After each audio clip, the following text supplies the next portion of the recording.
9월 24일 마감 상황 함께 보고 넘어오셨습니다. 간밤에는 그럼 어떤 이슈들이 시장을 뜨겁게 달궜을까요? 외신 네카통해서 저희가 함께 보고 넘어오겠습니다.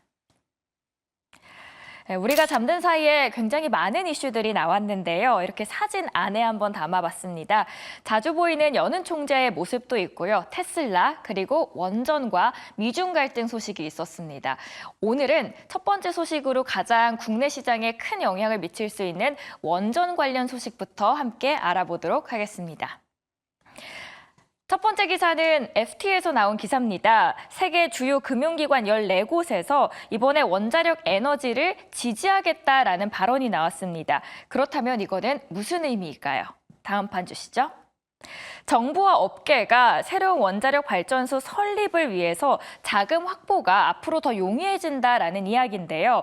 대표적으로 저희가 알고 있는 JP모건 그리고 시티은행 등 같이 모여서 이번에 열릴 제28차 UN 기후변화협약 당사국 총회에서 이런 주장을 적극적으로 표명하겠다라는 발언을 했습니다. 월가에서는 이번 공개 지지를 의미 있게 보고 있습니다. 왜냐? 원전이 저탄소 에너지로의 전환에서 상당히 중요한 역할을 한다는 인식을 반영하고 있는 평가라고 볼 수 있기 때문입니다. 최근에 이상기후와 AI 열풍으로 주요국들은 원전에 다시 한번 눈을 돌리고 있죠. 이제는 빅테크마저도 원전에 관심을 보이고 있는데요. 20일에는 마이크로소프트가 미 원전 회사인 컨스텔레이션 원전과 함께 손을 잡고 펜실베이니아 섬의 원전 중 하나를 재가동하는 계획까지 세웠습니다. 여기에 대해서 구겐하임 증권에서는 이런 빅테크 기업들의 움직임이 실제 투자를 시작하면 이 모든 것이 실현되기 시작한다라고 전망했습니다. 오늘 국내 원전주들의 흐름 한번 체크해 보시는 게 어떨까요? 오늘의 첫 번째 외신컷이었습니다. 자, 두 번째 외신컷으로 한번 넘어가 보도록 하겠습니다. 두 번째 판 넘어보시죠. 두 번째로는 월스트리트 저널의 기사입니다. 미국 정부가 이번에 5G, 통신, 이제 반도체, AI에 이어서 또 다른 규제를 시작했습니다. 바로 커넥티드카인데요. 통신 자율주행이 들어간 커넥티드카, 중국 규제 수위를 한층 더 높이겠다라는 이야기입니다. 그리고 그 시기는 2026년 하반기부터입니다. 그럼 이것을 단행한 이유는 무엇일까요? 다음 판 주시죠. 물론 미국은 이렇게 이유를 들었습니다. 우리가 국가 안보 차원이다라고 했지만 그 이유를 깊숙하게 들어가 본다면 미국을 넘보고 있는 중국의 성장세를 지금 막지 않는다면 세계 경제 주도권을 빼앗길 수 있다라는 우려감 때문입니다. 러먼드 장관의 말에 의하면 극단적인 상황에서 적국이 미국에서 운행 중인 모든 자국산 차량을 동시에 시동을 끄거나 통제해서 사고를 일으키고 또 도로를 막을 수 있다는 주장입니다. 업계에서는 오는 11월 미국 대선이 임박한 만큼 미국의 대중국 규제 수위가 한층 더 높아지면서 한국 경제 역시 적잖은 영향을 받을 것으로 예의주시하고 있습니다. 다행히도 커넥티드카 규제를 꺼내 들었지만 국내 현대차 그리고 기아의 부담은 물론 증가는 할 수 있지만 미치는 영향은 제한적일 것으로 전망이 됩니다. 중국산 부품을 대체할 시간이 최대 4년 정도 남았고요. 미국 시장에서 판매할 전기차는 이미 관련 위험을 미리 반영해서 생산 계획을 세운 것으로 파악이 되고 있기 때문입니다. 특히 현대차는 소프트웨어를 자체 개발 탑재하고 있어서 이런 규정 안에 규제 대상에 포함되지 않습니다. 그 결과 중국산 전기차와 경쟁이 예고됐던 미국 수입차 시장에서 오히려 이게 입지를 넓힐 수 있을 것으로 기대가 된다라는 평가도 있죠. 구글의 자율주행 자회사 웨이모가 자사 6세대 자율주행 시스템 탑재 차량으로 중국의 지리의 직허 전기차를 확장했다가 관세 문제로 이번에 현대차 아이오닉 5로 대체를 검토하고 있는 것이 그 대표적인 예로 볼 수 있겠습니다. 오늘의 두 번째 컷 만나보셨습니다. 자, 그렇다면 세 번째 컷은 어떤 이야기가 펼쳐질까요? 많이 보셨던 분의 이야기입니다. 바로 라파엘 보스틱 애틀란타 연은 총재의 말이었고요. CNBC에서 기사가 나왔습니다. 어제 밤에 발언을 했습니다. 더 많은 인하를 기대한다라는 거고, 그리고 위원들의 예상보다 앞으로 그 금리 인하는 더 빠르게 움직일 수 있다라는 이야기입니다. 그러면 이제 더 인하를 해야 되는 이유는 뭘까요? 인플레이션과 노동시장 냉각에 대한 진전이 여름 초에 우리가 생각했던 것보다도 훨씬 더 빠르게 일어나고 있고, 또 지금 이 순간 몇 달 전만 해도 적절하다라고 생각했던 것보다 경제가 더 빠르게 회복되고 있다라는 포인트입니다. 3월까지만 해도 그는 금리가 올해 총 1회만 내려도 된다는 입장이었습니다. 그런데 지표가 너무 잘 나오다 보니까 지난주 회의에서 50베이스 포인트 조정은 우리의 임무에 대한 위험이 생각보다 덜 균형 잡힌 것으로 판명될 경우에는 우리가 잘 대처할 수 있는 위치에 있다라는 자신감을 보여준 겁니다. 그리고 이런 발언이 장 초반에 오히려 시장에는 긍정적인 기운을 불어넣어줬습니다. 올해 금리 결정 FOMC 투권자입니다. 그리고 인플레이션만큼이나 노동시장의 추가 약화 위험이 우려되는 상황이라고 하면서 연준이 금리 인하를 만약에 계속할 수 있는 동력을 제공한다라고 할 시에는 시장은 더 도와줄 수 있다라고 이야기를 합니다. 또 최근에 연준 인사들 총 19명이죠. 이 가운데 경제 성장의 불확실성에 대해서 우려하는 인원수도 크게 감소하고 있다는 것은 좋은 의사입니다. 또 여기에다가 연준뿐만은 아닙니다. 글로벌 전략가인 시마샤는 미국 주식시장의 밸류에이션이 높아지고 있음에도 불구하고 연준의 대규모 기준금리 인하로 인해서 투자자들의 조심스러운 낙관 이유가 생겼다라고 언급합니다. 이 다음 표 보시면요. 1985년 이후에 S&P 500의 최고 10년 중 5년은 경기 침체 없이 연준이 금리를 인하하던 시기라고 강조를 하고 있습니다. 기준금리 인하에 대비한 장기적인 계획이 필요한 시점에서 고용시장 변화에 따라서 변동성이 크게 증가할 분위기라고 이야기를 했지만 또 앞으로 낙관할 시장의 분위기도 한번 기대를 해보셔도 좋겠습니다. 오늘 세 번째 외신 컷이었고요. 네 번째 컷으로 마지막으로 넘어가 보도록 하겠습니다.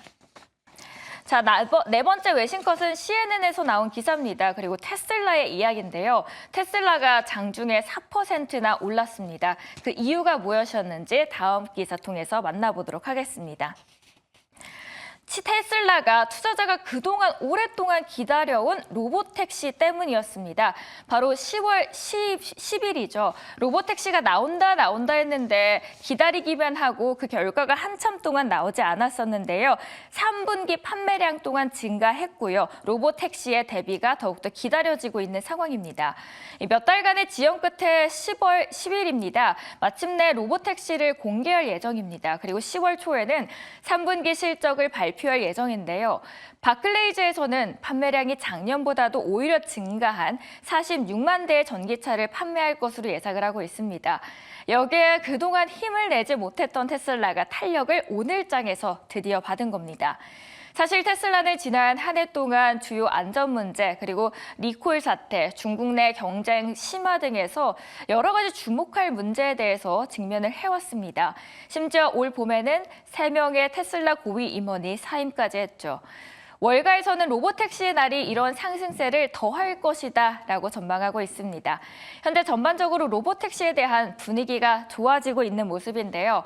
첫 번째로 알파벳의 경우 알파벳이 소유한 웨이모는 올 봄에 발생한 충돌 사고와 교통법규 위반으로 연방정부의 조사를 받았는데 다시 돌아왔습니다.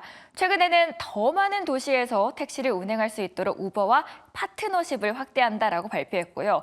뿐만 아니라 GM도 이번에 소유하고 있는 크루즈도 작년에 무인 택시가 보행자를 치고 20피트나 끌고 가는 사고가 발생해서 운행을 중단한 후에 이번에는 인간 운전자와 함께 다시 도로를 달릴 예정입니다. 머스크는 X에 글을 남깁니다. 미래에는 인간이 지치고 또 술에 취한 상태에서도 자동차를 운전하는 것이 이상하게 보일 정도로 초인적일 것이다라고 긍정적인 전망을 제시합니다. 과연 이번에 모멘텀이 트리거가 될 수 있을지 그 시작일지 함께 지켜보셔도 되겠습니다. 오늘 간밤에 있었던 네 가지 외신컷 만나보셨는데요. 자, 전문가 통해서 연결해서 자세한 이야기 함께 들어보도록 하겠습니다. 오늘 함께 해주실 분은 바로자산운용의 윤정식 상무입니다. 상무님 안녕하세요. 네, 안녕하세요. 네, 간밤에 여러 이야기들이 나왔습니다. 가장 궁금한 거는 먼저 첫 번째로는 원전 이슈입니다. 국내에 이 원전 이슈가 어느 정도의 영향을 미칠 수 있을까요? 네, 우선 원전 관련한 보도가 전일 나왔었죠. 그러면서 원전 관련된 종목들이 주식이 좀 움직이는 그런 모습들 보여줬는데, 원전 같은 경우는 사실 이 신재생 에너지, 사실은 이 친환경으로 요즘에는 많이들 분류를 하고 있죠. 그래서 친환경 에너지들 쪽에서도 원전 같은 경우는 이 외부 변수의 영향이 상당히 좀 낮은 편입니다. 이 풍력, 태양광, 태양열, 지열, 이런 다른 신재생 에너지보다도 외부 변수의 영향이 상당히 좀 낮기 때문에 지진과 같은 그런 이 자연재해 한 가지 정도만 발생하지 않는다라면은 원전은 계속해서 발전이 이루어질 수 있는 그런 모습들이 있고요. 그리고 또 한 가지로는 24시간 전기를 필요로 하는 이 데이터 센터 등에 상당히 적합합니다. 이 다른 발전 같은 경우는 밤에는 발전이 잘 안 되는 경우들이 상당히 좀 많죠. 다른 신재생 에너지들 같은 경우. 그리고 화력 발전 같은 경우도 그런 부분들이 좀 많은데, 요즘에는 추세가 좀 바뀐 게, 이전 같은 경우는 낮에 전기를 상당히 좀 많이 사용하고 밤에는 전기를 상당히 덜 사용하면서 전력 소비의 불균형이 있었는데요. 이제는 데이터 센터가 상당히 많은 전기 사용에 한 가지 축으로 등장을 하면서 24시간 전기를 필요로 하는 데이터 센터에 상당히 적합한 그런 모습을 보여주고 있습니다. 이 미국에서 우선은 글로벌 투자은행들이 원자력을 지지하는 그런 모습을 보여줬고, 그리고 지금 정부도 원자력에 있어서는 상당히 굉장히 좋은 쪽으로 지지를 하는 입장 쪽이기 때문에, 원자력 같은 경우는 향후에도 수혜를 좀 받을 수 있다라고 보여지고요. 유럽에서도 원자력에 대해서 좀 더 많이 소비가 일어나고 있고, 좀 더 발전소 설립에 대해서 좀 더 많이 이루어지고 있기 때문에, 국내에는 원자력 같은 경우도 계속적으로 관심을 받을 수 있고 주목을 받을 수 있는 그런 상황이다라고 보시면 되겠습니다. 네, 첫 번째로는 원전 이슈에 대해서 여쭤봤습니다. 두 번째입니다. 연준 의원들의 다양한 발언들이 이번 주 예정되어 있는데요. 오늘 간밤에 있었던 보스틱 연은 총재의 발언은 어떤 영향을 미쳤다고 생각을 하면 좋을까요? 네, 우선 사실 금리 인하에 대해서 몇 달 전까지만 하더라도 상당히 신중하다가 한두 달 사이에 금리 인하가 B컷 얘기가 상당히 커졌죠. 그러면서 진짜로 B컷이 이루어졌습니다. 50bp의 금리 인하가 이루어졌고, 추가적인 금리 인하에 대해서 상당히 유력한 그런 상황인데요. 추가적인 금리 인하가 25bp냐 50bp냐 이런 차이만 있을 뿐이지, 추가적인 금리 인하가 굉장히 좀 구체화되고 있는 그런 상황들인데, 인플레이션에 대한 리스크가 상당히 많이 줄어들었죠. 50bp 금리 인하를 하면서 제롬 파월 연준 의장의 입에서도 인플레이션에 대한 리스크 상당히 좀 줄어들었고, 고용 시장에 대한 부분들도 잘 이루어지고 있다. 경기가 굉장히 침체는 아니지만 그래도 50bp 인하를 하겠다라는, 사실은 어떻게 보면 완충 작용을 먼저 해주고 금리 인하를 하는 그런 모습들을 보여줬습니다. 이 인플레이션에 대한 리스크는 줄어들었지만 노동시장이라든지 전체적인 경제 전반에 대한 성장성이 줄어들었습니다. 그러면서 금리 인하가 50bp가 이루어졌고, 추가적인 인하가 한 번 더 이루어질 가능성이 매우 좀 높은 상황인데, 이렇게 보면 국내에서는 지금 금리 인하에 대한 부담이 굉장히 좀 줄어들었죠. 미국과의 국내와 미국의 금리 차이가, 사실은 미국 금리가 몇 년 전까지만 해도 더 높았죠. 더 낮았죠. 근데 이제는 미국 금리가 5%입니다. 훨씬 더 높은 상황이기 때문에, 이 금리가 더 높았던 상황에서 줄어들었고 한 번 더 줄어들 가능성, 그렇기 때문에 국내에서도 가계 부채에 대한 가계 부채가 어느 정도만 관리만 되면 국내에서도 금리를 인하할 수 있는 그런 가능성들이 좀 있고요. 그리고 이전에도 금리 인하 시기를 좀 본다라면, 경기 침체가 동반된 금리 인하 시기만 아니다라면 전체적으로는 주식시장에는 긍정적인 그런 모습들을 보여줬습니다.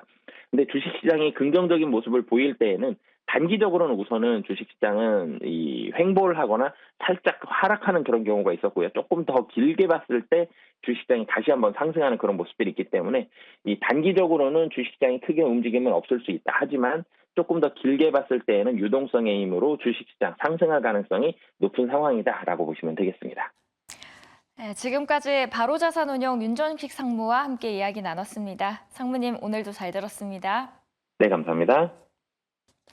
네, 간밤에 연준 의원의 발언이 있었습니다. 더 많은 인하를 기대한다라는 거였는데요. 이게 또 시장에는 어떤 영향을 앞으로 미칠지에 대해서 발언을 해주셨습니다. 이번에는 미국 특징주들 함께 보고 넘어오시겠습니다. 미국장 특징주 브리핑의 배지연입니다. 간밤 미국 증시 마이크로소프트는 약보합권에서 마감을 했고요. 엔비디아는 0.22%, 마이크론은 2.94% 상승하는 모습을 보였습니다. 또 인텔도 3.30%, 그리고 테슬라도 4% 넘는 상승을 보였습니다. 테슬라 먼저 살펴보도록 하겠습니다. 테슬라 주가는 간밤 4% 넘게 급등했는데요. 이것은 10월 10일에 마침내 무인 택시가 공개될 거라는 것에 대한 기대감이 반영된 것으로 보입니다.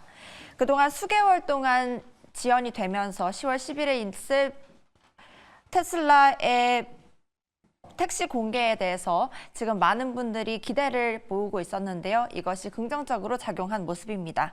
또한 10월 초에는 3분기 납품을 발표할 예정인데요. 월가 애널리스트들은 전기차 판매량이 지난해보다 6% 증가한 46만 대에 이를 것이라고 전망하고 있습니다. 이는 지난해보다 8% 넘는 증가율을 보여준 건데요. 이를 시장은 긍정적으로 전망한 모습입니다.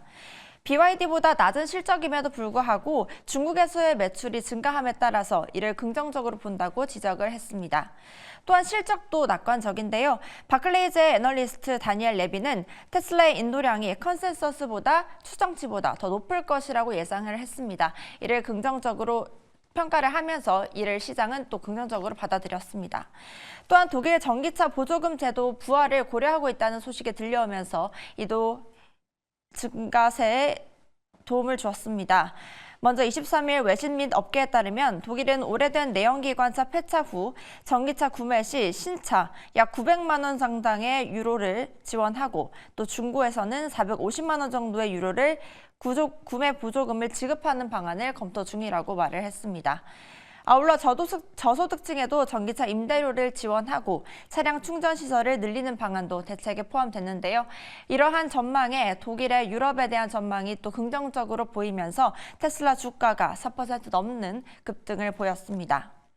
마이크로소프트 한번 찾아보도록 하겠습니다. 마이크로소프트의 주가는 현재 강보합으로 마감을 했는데요. 월가의 한 애널리스트 DA 데이비스는 평균 목표가를 475달러로 약하게 말을 하면서 투자 의견을 하향 조정했습니다. 이는 현재 프리미엄 밸류에이션의 정당성이 떨어지고 또 AWS가 엔비디아의 GPU 비용의 일부에 불과한 자체 칩을 배포할 수 있게 되면서 실제로 마이크로소프트의 아주르에 비해서 우위를 점할 것이라고 판단한 것에 따른 영향입니다. 이에 따라서 DA 데이비드스는 투자 의견을 하향 조정했고 이것이 마이크로소프트의 주가에 하향 영향을 받은 것으로 보입니다. 또한 AI 리드가 줄어들었다고 평가했습니다. 엔비디아에 오히려 신세를 지고 있다라고 말을 하면서 엔비디아 주주들에게 부를 거의 이전하고 있다고도 말을 했습니다.